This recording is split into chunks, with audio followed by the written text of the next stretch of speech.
Samsung basically rules the folding phone market right now in the US, and while the Galaxy Z Fold 3 gets most of the attention, it's the Galaxy Z Flip 3 that should have a wider appeal, thanks in part to its lower price of entry and the fact that it's a bit more manageable and sized like a regular phone.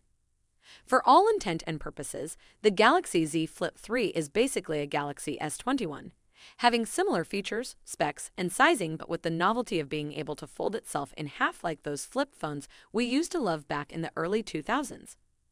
The Galaxy Z Flip 3, however, does include some unique features not found on the Galaxy S21, and despite it not having quite the wow factor as the Galaxy Z Fold 3, it's still a really cool phone. Samsung's PR agency loaned us an unlocked Galaxy Z Flip 3 for us to evaluate. This particular model is the SMF's 711U1 variant that was on Android 11 with One UI version 3.1.1, but was updated to Android 12 during testing. The Galaxy Z Flip 3 doesn't look like much when it's open. That's because if you were to just glance at it quickly, it just looks like any other Galaxy S series phone that's come out before it. The only clues of its uniqueness would be upon closer inspection, where you start to notice that it has a raised border around the screen and the fact that there's a noticeable crease right down the middle, halfway from the top and bottom of the phone.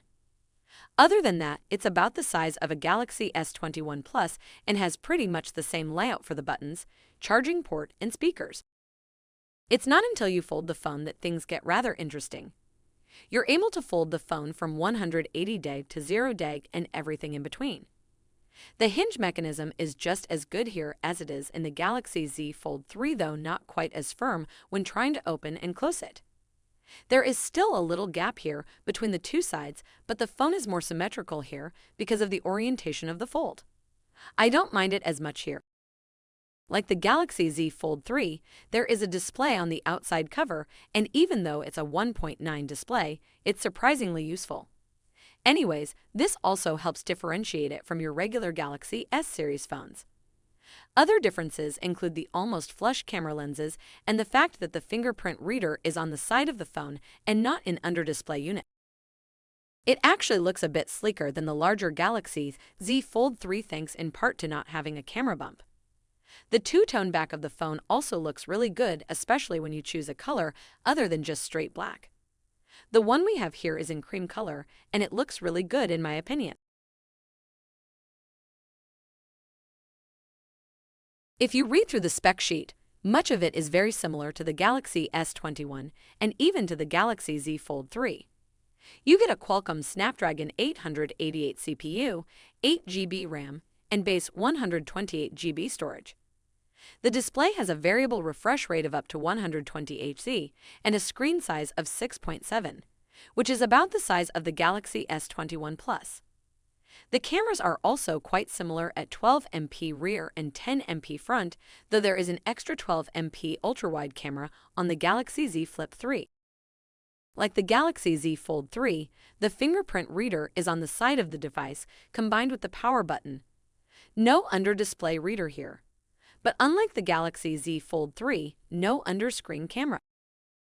The battery on the Galaxy Z Flip 3, however, is not that great and only comes in at a capacity of 3,300 mAh, which is pretty small for a phone of this size and specs. You'll most likely find yourself having to recharge at some point during the day before you make it home. Of course, this all depends on how much you use it for. If you're a heavy user, it won't last long. I will say though, despite the small battery, I wouldn't really let that deter you from at least checking out the Galaxy Z Flip 3. While its only true competitor right now is the Motorola Razr, the Galaxy Z Flip 3 is a much better device overall. The build is a lot better and the screen is also a lot larger. Not to mention the fact that Samsung's support of all their current gen phones has been phenomenal lately, makes this a top pick if you're looking for a folding device. So what is there to like about the Samsung Galaxy Z Flip 3? Since it's so much like the Galaxy S21, much of that carries over to here and we really liked that device. In fact, I'm still using my Galaxy S21 Ultra as my daily and the rest of my family is on the regular Galaxy S21. The phone is actually pretty compact once it's folded and normal sized when it's not. It's fairly fast and comparable to the Galaxy S21. The cover display is surprisingly useful and responsive. Can take photos without having to open the phone up. Much better fit in your pockets. Being able to watch videos without using a stand. Premium materials. I really like the look of the glass back panels.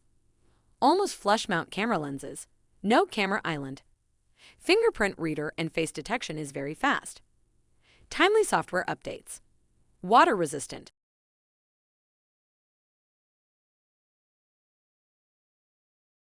It's not all rainbows and sunshine, however, as there are some areas we think could use improvement. The battery is too small and will not last all day for heavy users. Latest Samsung devices do not have expandable memory. The crease on the inside display is still very noticeable. Fingerprint reader on the right side means you can only really unlock it with your right hand only. Not dust and dirt resistant. There's honestly more to like about the Galaxy Z Flip 3 than not to like. In fact, there seem to be a lot fewer negatives here than on the Galaxy Z Fold 3. The price is much better and more in line with the regular Galaxy S series devices. We're not getting too in-depth here, mainly because this phone, like the Galaxy Z Fold 3, has been out for a hot minute already. A lot of it is also comparable to the Samsung Galaxy S21, so there isn't much new in terms of specs to speak about. The only head-turning features here, in my opinion, are the folding display and the cover display. It's still a great talking point when you whip it out in public and people genuinely are curious about it. Not to mention that the cover display is genuinely very useful. So is it worth picking up the Samsung Galaxy Z Flip 3 over something like a Galaxy S21 or even the new Galaxy S22? That depends. You'll definitely get more performance and battery life out of the regular S-series devices and much better battery life.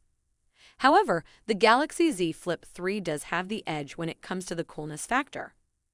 Regardless, it's been more than 6 months since its release, and I'd honestly say to just go and get the Galaxy S22 instead, which just came out. Save your money and go for the better device or wait until the Galaxy Z Flip 4 comes out, whenever that might be.